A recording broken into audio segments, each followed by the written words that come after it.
नमस्कार। ज्योतिष शास्त्र में श्रद्धा और विश्वास रखने वाले सभी जातकों का पारलौकिक जगत चैनल में बहुत बहुत स्वागत है। सभी ग्रहों में सर्वाधिक शुभ फल देने वाले देवगुरु बृहस्पति 14 सितंबर को राशि परिवर्तन करेंगे और राशि परिवर्तन करके मकर राशि में गोचर करेंगे और नीच भंग राजयोग का निर्माण करेंगे। देवगुरु बृहस्पति का ये गोचर 21 नवंबर तक मकर राशि में ही रहेगा और देवगुरु 14 सितंबर से 21 नवंबर तक नीच भंग राजयोग का निर्माण करेंगे। 67 दिनों तक 67 डेज। देवगुरु के इस नीच भंग राजयोग का मिथुन राशि के जातकों पर क्या प्रभाव पड़ेगा, इसी का विश्लेषण करेंगे इस वीडियो में। ये वीडियो केवल देवगुरु के नीच भंग राजयोग से संबंधित है। अगर आप मकर राशि के जातकों के लिए, मिथुन राशि के जातकों के लिए माह सितंबर का संपूर्ण विश्लेषण चाहते हैं, सितंबर 2021 मिथुन राशि का समग्र विश्लेषण अगर आप चाहते हैं तो उसका लिंक मैंने दे दिया है डिस्क्रिप्शन बॉक्स में, आप वहां से देख लीजिएगा। देवगुरु का ये गोचर महाधनी योग बना रहा है, नीच भंग राजयोग बना रहा है, लेकिन अष्टम भाव में देवगुरु और शनि गोचर कर रहे हैं। इस बिंदु पर विशेष चर्चा करेंगे। साथ ही साथ वीडियो के अंत में आपके जो कमेंट्स प्राप्त हुए हैं उसको भी मैं रिप्लाई करूंगा, आपकी शंकाओं का समाधान करूंगा और साथ ही साथ इस वीडियो पर आपके जो कमेंट्स आएंगे उसे अगले वीडियो में रिप्लाई करूंगा, उसका उत्तर दूंगा। तो चलिए वीडियो शुरू करते हैं और जानते हैं कि मिथुन राशि के जातकों पर नीच भंग राजयोग का क्या प्रभाव पड़ेगा। आगे बढ़ने से पहले देवगुरु बृहस्पति के बारे में जानना ज़रूरी है। नीच भंग राजयोग क्या होता है ये जानना ज़रूरी है और नीच भंग राजयोग कैसे बनता है ये जानना ज़रूरी है। जब ये चीज़ आप समझ लेंगे तभी आप नीच भंग राजयोग के प्रभाव को अच्छे से समझ पाएंगे। देवगुरु को सभी ग्रहों में सर्वोच्च स्थान प्राप्त है और सबसे अधिक पूजनीय ग्रह भी देवगुरु ही हैं। देवगुरु का प्रभाव अत्यंत शुभ होता है। ज्योतिष शास्त्र में कहा गया है, किम कुर्वन्ति सर्वग्रह यस्य केंद्रे बृहस्पति, अर्थात जिसके केंद्र में देवगुरु स्थित हैं उसका अन्य ग्रह कुछ भी नहीं कर सकते। देवगुरु का इतना अधिक महत्व है कि अगर आपकी कुंडली के केंद्र के भाव में देवगुरु स्थित हैं तो दूसरे ग्रहों का कोई भी अशुभ प्रभाव आप पर नहीं पड़ेगा। देवगुरु ज्ञान, धन, मान सम्मान, संतान, शिक्षा, धर्म और सत्कर्म के कारक हैं। ज्योतिष शास्त्र में देवगुरु को सर्वाधिक शुभ ग्रह की संज्ञा दी गई है। देवगुरु का कुंडली में बलवान होना ही अपने आप में एक श्रेष्ठ राजयोग के समान है। कुंडली में बलवान गुरु कई दोषों को दूर कर देते हैं, साथ ही साथ जीवन में मान सम्मान, उच्च पद, उत्तम संतान, कोर्ट कचहरी में विजय और हर प्रकार के भौतिक और आध्यात्मिक सुखों को प्रदान करते हैं। कुंडली के सभी भावों में, केंद्र के भावों में देवगुरु हों। कुंडली के 5 भाव ऐसे हैं जिसमें अगर देवगुरु गोचर कर रहे हों तो सारे दोषों का शमन कर देते हैं। पहले भाव, चौथे भाव, 5वें भाव, 9वें भाव और 10वें भाव में सभी दोषों को दूर करते हैं। साथ ही साथ कुंडली के द्वितीय और एकादश भाव, धन भाव और लाभ भाव में भी बहुत अच्छे फल देते हैं। ऐसे देवगुरु 14 सितंबर को नीच भंग राजयोग का निर्माण कर रहे हैं। 14 सितंबर को देवगुरु राशि परिवर्तन करके कुंभ राशि से मकर राशि में गोचर करेंगे। मकर राशि में गुरु नीच के होते हैं। ज्योतिष शास्त्र का सिद्धांत है कि जिस राशि में कोई ग्रह नीच की स्थिति में है, उसी राशि में दूसरा ग्रह उच्च की स्थिति में हो तो उस ग्रह का जो कि नीच की स्थिति में है उसका नीच भंग हो जाता है और नीच भंग राजयोग का निर्माण होता है। मकर राशि में शनिदेव उच्च की स्थिति में है और देवगुरु जब 14 सितंबर को मकर राशि में गोचर करेंगे तो नीच के होंगे। ऐसे में उच्च की स्थिति वाले शनि के कारण देवगुरु का नीच भंग होगा और नीच भंग राजयोग बनेगा। आइए इसके प्रभावों के बारे में बात करते हैं। तो ये है मिथुन राशि के जातकों की कुंडली। देवगुरु आपकी कुंडली के अष्टम भाव में गोचर करेंगे मकर राशि में, और मकर राशि में देवगुरु नीच की स्थिति में होते हैं। ज्योतिष शास्त्र का ये सिद्धांत है कि अगर कोई ग्रह नीच की स्थिति में है तो जिस राशि में वो नीच की स्थिति में होता है उस राशि का स्वामी अगर उसी राशि में गोचर करे तो नीच भंग हो जाता है। देवगुरु मकर राशि में गोचर कर रहे हैं। मकर राशि के स्वामी हैं शनि, और शनिदेव भी मकर राशि में ही गोचर कर रहे हैं, स्वराशि के हैं, इसलिए देवगुरु का नीच भंग होगा, नीच भंग राजयोग बनेगा। दूसरी बात, कुंडली के छठे, 8वें और 12वें भाव में अगर कोई ग्रह नीच की स्थिति में गोचर करे तो उसका स्वतः नीच भंग हो जाता है। तो इस तरह से देवगुरु का डबल नीच भंग राजयोग बनेगा। कुंडली के अष्टम भाव में देवगुरु की दृष्टियां द्वादश भाव पर पड़ रही हैं, आपके धन भाव पर पड़ रही हैं और आपके सुख भाव पर पड़ रही हैं, जहां पर सुख भाव में बुध गोचर कर रहे हैं और बुध 14 सितंबर से 21 नवंबर के बीच लगभग पूरे समय सुख भाव में ही गोचर करेंगे। 26 अगस्त से 22 सितंबर तक और उसके बाद 2 अक्टूबर से 2 नवंबर तक सुख भाव में गोचर करेंगे। और बुध यहाँ पर चूँकि स्वराशि में हैं, उच्च के हैं, केंद्र में हैं, इसलिए राजयोग का निर्माण करेंगे। भद्र महापुरुष राजयोग का निर्माण करेंगे और उस पर देवगुरु की दृष्टि पड़ेगी तो अत्यंत शुभ फल प्राप्त होंगे। तो चलिए एक एक बिंदु पर बात करते हैं। पहले बात करते हैं अष्टम भाव में देवगुरु के डबल नीचभंग राजयोग के बारे में। कुंडली का जो अष्टम भाव है वो सबसे खराब भाव माना जाता है, क्योंकि यहाँ से आयु का विचार किया जाता है, मृत्यु का विचार किया जाता है। हालांकि अष्टम भाव से ज्योतिष का भी विचार किया जाता है, पराविज्ञान का विचार किया जाता है, अनुसंधान का विचार किया जाता है, रिसर्च का विचार किया जाता है, सांघातिक रोगों का विचार किया जाता है और भूमि के नीचे दबे हुए पदार्थों का भी विचार किया जाता है। अष्टम भाव में देवगुरु का गोचर आपको दीर्घायु बनाएगा। शनि भी यहीं पर गोचर कर रहे हैं और शनि आयु के कारक हैं, तो आपकी आयु में वृद्धि करेंगे, साथ ही साथ दुर्घटनाओं से भी आपको बचाएंगे।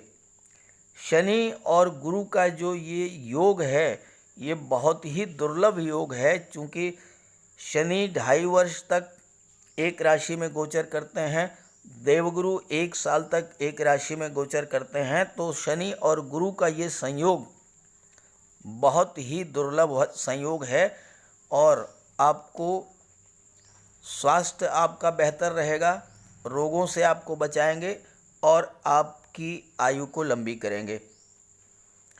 देवगुरु नीच भंग राजयोग का निर्माण कर रहे हैं, आपको दैवी सपोर्ट प्राप्त होगा, कितनी भी कठिन परिस्थिति हो, देवगुरु आपको बाहर निकाल लाएंगे। आपकी पिछली परेशानियां दूर होंगी, खासकर धन संबंधी परेशानियां तो बिल्कुल समाप्त हो जाएंगी, क्योंकि देवगुरु अत्यंत बलवान स्थिति में है और देवगुरु की दृष्टि आपकी कुंडली के धन भाव पर है। धन आएगा भी और धन का संचय भी होगा। देवगुरु ज्ञान, धन, बुद्धि के कारक हैं, तो ज्योतिष, रिसर्च, अनुसंधान, पराविज्ञान और आध्यात्म के क्षेत्र में आप नई नई उपलब्धियों को हासिल करेंगे और जो जातक इस क्षेत्र से जुड़े हुए हैं उन्हें बहुत अधिक लाभ होगा। आपकी रुचि योग में बढ़ेगी। तीर्थ यात्राओं की इच्छा अगर आपकी थी तो वो पूरी होगी। आपका मन शांत रहेगा, स्थिर रहेगा, मानसिक शांति आपको प्राप्त होगी। किसी वसीयत के द्वारा आपको धन प्राप्त हो सकता है। कोई पैतृक संपत्ति आपको प्राप्त हो सकती है इस गोचर काल में, और ससुराल पक्ष से भी आपको धन लाभ के योग बन रहे हैं। हालांकि आपकी भाग्योन्नति विदेश यानी घर से बाहर जाकर के होगी, लेकिन परिवारीजनों का आपको पूर्ण सहयोग प्राप्त होगा, स्नेह मिलेगा और उनके सहयोग से आपको लाभ होगा। साथ ही साथ अष्टम भाव भूमि के नीचे के पदार्थों से संबंध रखता है, तो वो जातक जो कि metal and medicines, chemical products, petrol, diesel, gas, mines and mineral के व्यापार व्यवसाय से जुड़े हुए हैं, उन्हें बहुत अधिक लाभ होगा। पुरातत्व, रिसर्च, ज्योतिष अनुसंधान, रक्षा अनुसंधान के क्षेत्र में उल्लेखनीय उपलब्धियां हासिल करेंगे आप। Automobile sector, transport, scrap, manufacturing sector, land and building material से जुड़े हुए, कंस्ट्रक्शन वर्क से जुड़े हुए लोगों को बहुत बड़ा लाभ होगा। नई नई उपलब्धियां हासिल करेंगे, धन का प्रचुर लाभ होगा। जो वैज्ञानिक हैं, डॉक्टर हैं, सर्जन हैं, ऐसे जातकों को भी इस गोचर काल में इस राजयोग से बहुत बड़ा लाभ होगा। देवगुरु की दृष्टि द्वादश भाव पर पड़ रही है। आइए इसका क्या प्रभाव होगा। कुंडली का द्वादश भाव विदेश यात्राओं का है, खर्चों का है, विदेश से धन का है। साथ ही साथ द्वादश भाव अस्पताल, जेल और दंड का भी है, और द्वादश भाव पर देवगुरु की अमृतमयी दृष्टि पड़ रही है। विदेश से आपको धन प्राप्त होगा, विदेश यात्राओं के आपको अवसर मिलेंगे। विदेश में आप हायर स्टडीज़ के लिए भी जा सकते हैं, विदेश में सेटल हो सकते हैं। एक्सपोर्ट इंपोर्ट का बिजनेस है तो उसमें आपको बहुत बड़ा लाभ होगा। द्वादश भाव खर्चों का है, लेकिन देवगुरु की कृपा से आपका धन व्यर्थ के कार्यों में खर्च नहीं होगा। धार्मिक कार्यों में आप धन खर्च करेंगे, परोपकार में धन खर्च करेंगे, दान पुण्य धर्म के कार्यों में आप अपना पैसा खर्च करेंगे। फजूल खर्ची नहीं होगी। आध्यात्म और ज्योतिष में आपकी रुचि होगी। जीवन में धन, संपत्ति, उत्तम वस्त्र, आभूषण, इन सब की कोई कमी नहीं होगी, और धन की कमी तो बिल्कुल नहीं होगी, क्योंकि धन भाव पर भी देवगुरु की दृष्टि पड़ रही है। आपकी रुचि चिकित्सा कार्य में होगी। आप मेडिकल सर्विसेज में जा सकते हैं, आप डॉक्टर बन सकते हैं, सर्जन बन सकते हैं, आप अस्पताल के किसी भी कार्य से जुड़ सकते हैं। विदेश सेवा में आपकी तैनाती हो सकती है, और साथ ही साथ पत्रकारिता और सोशल मीडिया से भी आप जुड़ सकते हैं। इन क्षेत्रों में आपको जॉब मिलने के प्रबल चांसेज हैं। पिता से भी आपको धन लाभ होगा। आपकी आयु का मध्य भाग और उत्तरार्ध भाग बहुत ही बेहतर होगा, बहुत ही सुखमय होगा। द्वादश भाव जेल का है, अस्पताल का है, दंड का है, न्यायपालिका का है। तो इससे आपको क्या घबराना। जेल और दंड तो उन्हीं को मिलेगा जो कि अनैतिक कार्यों में लिप्त हैं, जो गलत कार्य कर रहे हैं, जो चोरी कर रहे हैं, झूठ बोल रहे हैं, छल प्रपंच कर रहे हैं, उन्हें ही जेल में जाना होगा ना। जो अच्छे कार्य कर रहे हैं, सदाचार के रास्ते पर हैं, धर्म के रास्ते पर हैं, ईमानदारी से आप अपना कार्य कर रहे हैं, तो फिर आपको इन चीज़ों से तो कोई डर होना ही नहीं है। आपको तो देवगुरु लाभ ही लाभ देंगे द्वादश भाव में। आइए बात करते हैं, देवगुरु की दृष्टि आपकी कुंडली के चतुर्थ भाव सुख भाव पर पड़ रही है, इसका क्या प्रभाव होगा। कुंडली के चतुर्थ भाव को सुख भाव कहते हैं और सुख भाव से जमीन, जायदाद, मकान, वाहन, प्रॉपर्टी, गोल्ड, इन सब का विचार किया जाता है। भौतिक सुखों का विचार किया जाता है, मानसिक सुखों का विचार किया जाता है। और आपके सुख भाव में बुध गोचर कर रहे हैं और बुध एक नहीं दो राजयोग का निर्माण कर रहे हैं। बुध स्वराशि में है, कन्या राशि में है, केंद्र में है, इसलिए भद्र महापुरुष राजयोग का निर्माण करेंगे। और एक नहीं दो बार 26 अगस्त से 22 सितंबर के बीच और उसके बाद 2 अक्टूबर से 2 नवंबर के बीच 2 बार भद्र महापुरुष राजयोग का निर्माण करेंगे। बीच में एक सप्ताह के लिए बुध तुला राशि में गोचर कर जाएंगे और फिर वापस कन्या राशि में स्वराशि में आ जाएंगे। एक माह के लिए 17 सितंबर से 17 अक्टूबर के बीच सूर्य का भी गोचर सुख भाव में होगा और सूर्य और बुध मिलकर के बुधादित्य योग बनाएंगे जो कि श्रेष्ठ राजयोग है।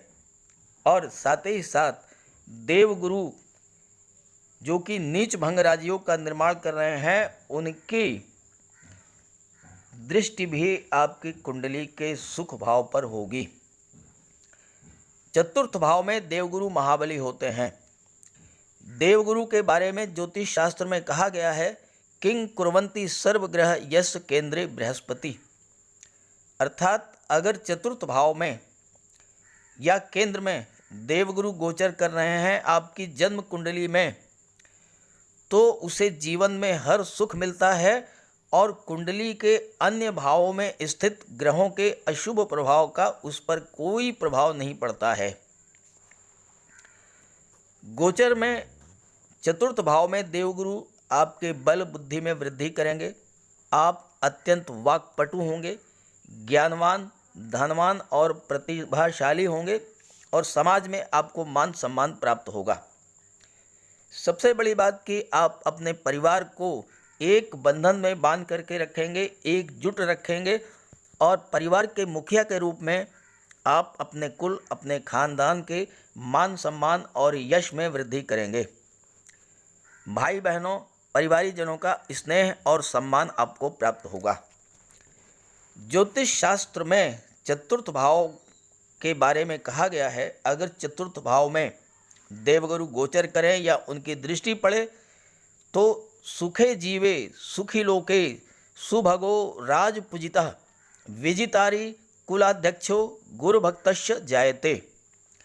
अर्थात ऐसा जातक अत्यंत रूपवान होगा, प्रतिभाशाली होगा, संसार के सभी सुखों का उपभोग करेगा, शत्रुओं पर विजय प्राप्त करेगा, अपने परिवार या कुल का मुखिया होगा और गुरु का भक्त होता है। देवगुरु की दृष्टि चतुर्थ भाव पर पड़ने से आप महत्वाकांक्षी होंगे और अपने उद्यम और परिश्रम से अपने महत्वाकांक्षा को पूरा भी करेंगे।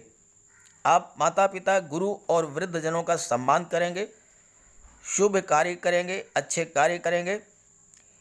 आपको अपनी माता का आशीर्वाद भी प्राप्त होगा, चूँकि चतुर्थ भाव माता का भाव है। आपका घर बहुत बड़ा होगा, सभी सुख सुविधाओं से पूर्ण होगा। सरकारी आवास का भी सुख आपको प्राप्त हो सकता है। आप पूर्वजों की संपत्ति को सुरक्षित रखेंगे और उसमें निरंतर वृद्धि करेंगे। अपने हाथों से मकान का निर्माण करेंगे।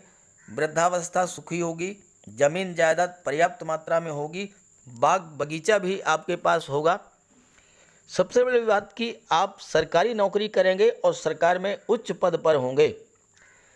आप कोई ऐसा पद धारण करेंगे जिसका सीधा संबंध जनता से होगा और आप जनता जनार्दन का कल्याण करेंगे, उनके लाभ के, उनके भले के लिए कार्य करेंगे, जिससे समाज में आपके मान सम्मान में वृद्धि होगी।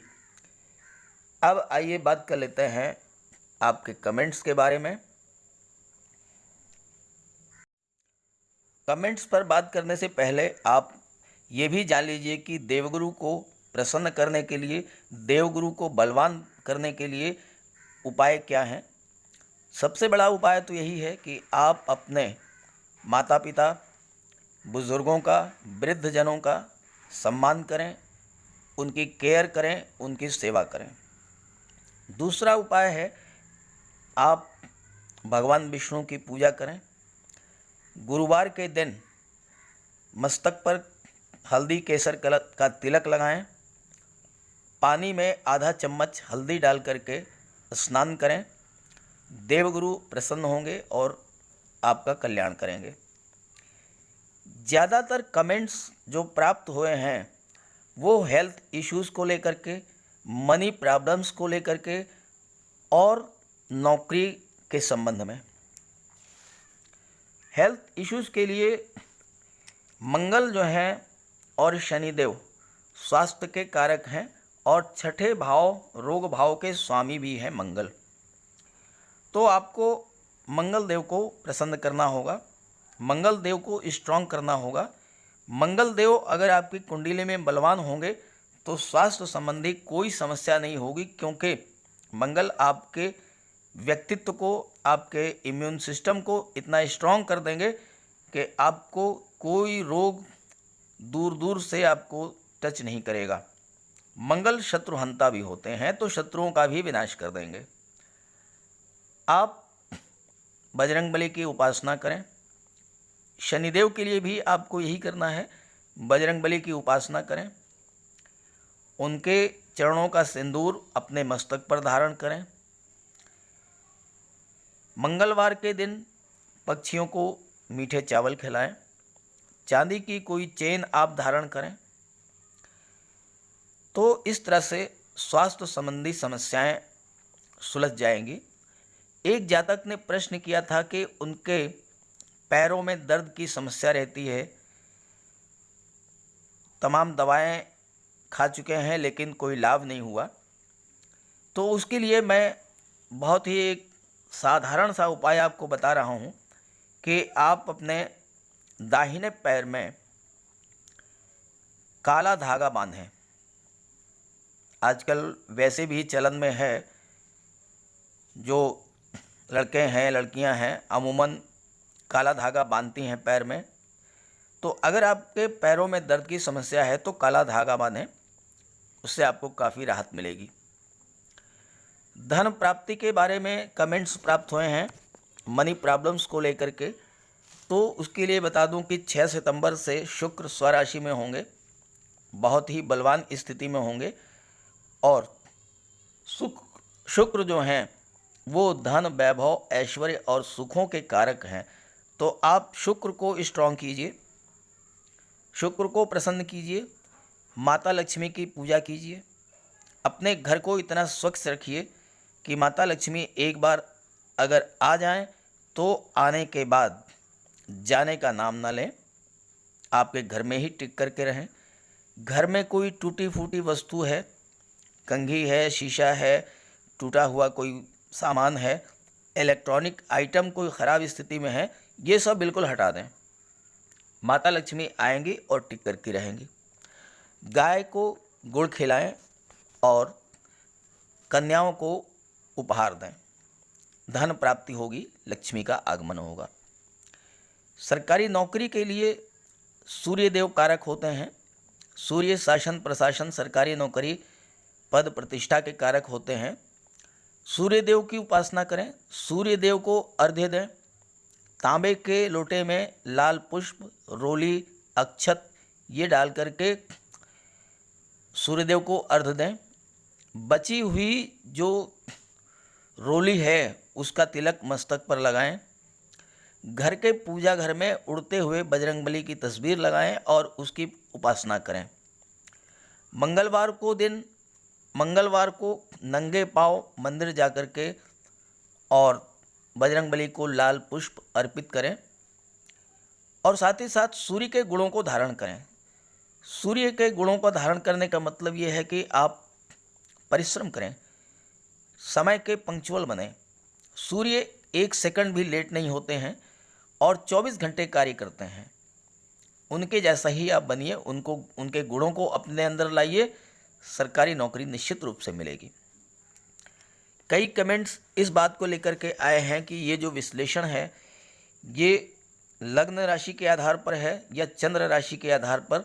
तो मैं आपको बता दूं कि जितने भी मेरे वीडियोज़ हैं वो सबके सब चंद्र राशि के आधार पर हैं। एक जातक ने प्रश्न किया है कि उनकी आयु 75 ईयर्स है, अकेले हैं, उन पर क्या प्रभाव पड़ेगा ग्रहों का। तो उनसे मैं ये कहना चाहूँगा कि 75 प्लस आपकी आयु है तो ग्रहों की शुभ दृष्टि तो आप पर है ही। 75 प्लस होकर के स्वस्थ रहना, मानसिक रूप से स्वस्थ रहना, इससे बड़ी बात क्या होगी।